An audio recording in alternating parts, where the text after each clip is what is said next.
Small talk is more than just filler, it's a vital social skill that builds trust and connection in any professional setting. But knowing how to start can be intimidating.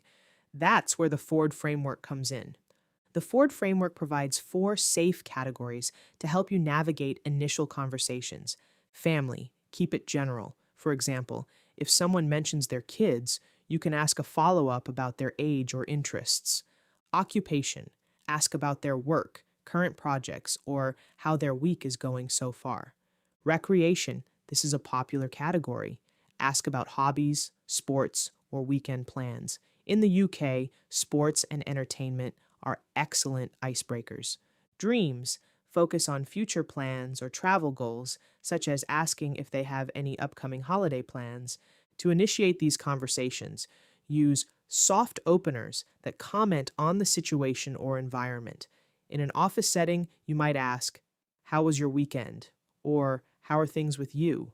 If you're at a networking event, try asking, "What brings you here today?" Or, "Have you been to one of these events before?" While small talk builds the rapport, eventually you must get down to business. You can do this by building on the casual conversation and then segueing. For example, "Your vacation sounds wonderful. I'm eagerly awaiting my own.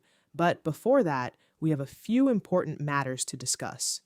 Another effective method is to bridge directly to the meeting agenda, acknowledging the team's well being before stating the day's topics. By using the Ford framework, you ensure the conversation stays positive and non controversial. Remember to end the chat politely with phrases like, "It's been lovely chatting with you," before focusing fully on the business at hand.